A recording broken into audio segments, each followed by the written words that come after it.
Stoneman, रात का खौफनाक शिकारी, एक अनसुलझी कहानी परिचय।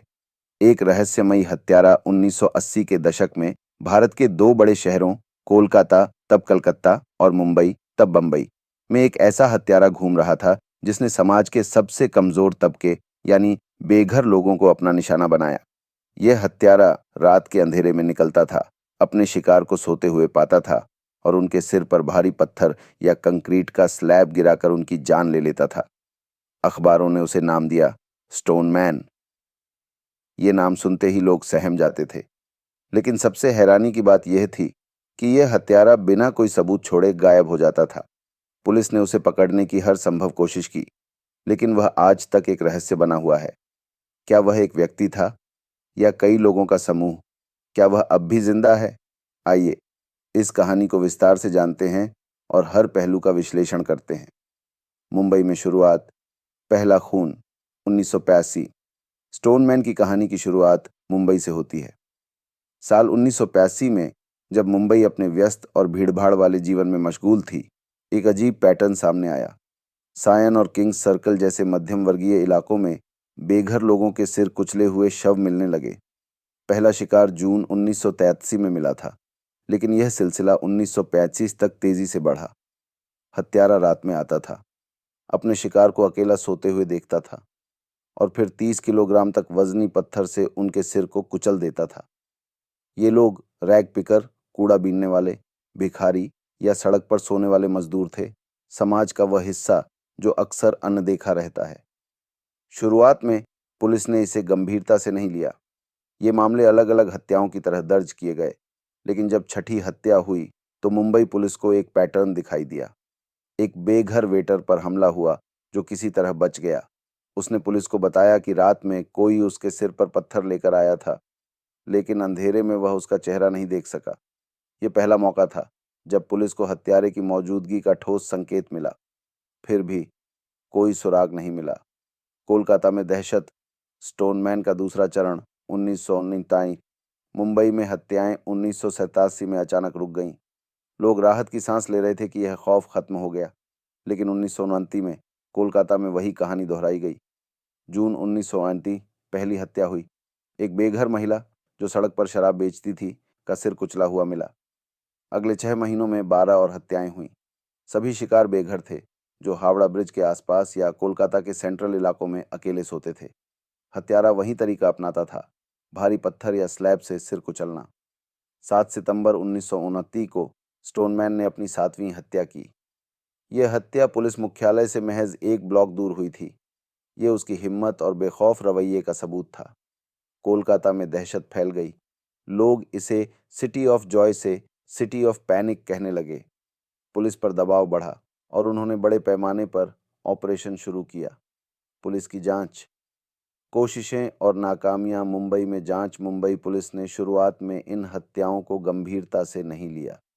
पीड़ितों की सामाजिक स्थिति, बेघर और गरीब के कारण शायद जांच में ढिलाई बरती गई। छठी हत्या के बाद पुलिस ने सीरियल किलर की थ्योरी बनाई।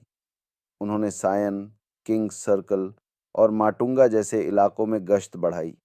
एक संदिग्ध की तलाश में टैक्सी ड्राइवर मोहम्मद को पकड़ा गया, जिसके बारे में सूचना मिली थी कि वह रात में ही गाड़ी चलाता था और खतरनाक माना जाता था। लेकिन जांच में पता चला कि वह पुलिस का मुखबिर था और उसे छोड़ दिया गया। 1987 में एक रैग पिकर की हत्या के बाद भी कोई सबूत नहीं मिला। हत्याएं अचानक रुक गईं, लेकिन पुलिस के पास कोई जवाब नहीं था। क्या हत्यारा मर गया, जेल में था या कहीं और चला गया? कोलकाता में जांच। कोलकाता पुलिस ने मुंबई से ज्यादा सक्रियता दिखाई। हत्याओं के बाद उन्होंने सैकड़ों कांस्टेबल रात में गश्त के लिए तैनात किए। संदिग्धों को पकड़ा गया और कुछ ने झूठे इकबालियां बयान भी दिए। एक संदिग्ध, मोहम्मद अकरम, जो खुद को स्टोनमैन का शिकार बता रहा था, जांच में कमजोर और बीमार निकला। उसका दावा था कि उसे रात में हमला हुआ, लेकिन पुलिस ने इसे चूहे के काटने का निशान बताया। पुलिस ने यह भी कोशिश की कि अपने जवानों को बेघर बनाकर सड़कों पर सुलाया जाए ताकि हत्यारा हमला करे और पकड़ा जाए, लेकिन स्टोनमैन इतना चालाक था कि उसने ऐसी जगहों पर हमला नहीं किया। स्टोनमैन का दुस्साहस उसने Sealdah railway station, metro station के प्रवेश द्वार और बड़ी सड़कों जैसे सार्वजनिक स्थानों को चुना, जिससे उसकी हिम्मत का अंदाजा लगाया जा सकता है। स्टोनमैन की पहचान, थ्योरी और अनुमान। स्टोनमैन की पहचान को लेकर कई थ्योरी सामने आईं। इनमें से कुछ प्रमुख इस प्रकार हैं। एक, एक अकेला हत्यारा। कई लोगों का मानना था कि यह एक ही व्यक्ति था जो मुंबई से कोलकाता गया। हत्याओं का तरीका, शिकार का चयन और समय की समानता इस थ्योरी को मजबूत करती है। पुलिस ने अनुमान लगाया कि वह लंबा और ताकतवर पुरुष था, क्योंकि 30 किलो का पत्थर उठाना आसान नहीं था। 2, कॉपी कैट किलर। कुछ का कहना था कि कोलकाता की हत्याएं मुंबई की नकल थीं। कोई दूसरा हत्यारा मुंबई की खबरों से प्रेरित हुआ हो सकता था। लेकिन दोनों शहरों में हत्याओं के बीच सिर्फ 2 साल का अंतर था, जो इस थ्योरी को कमजोर करता है।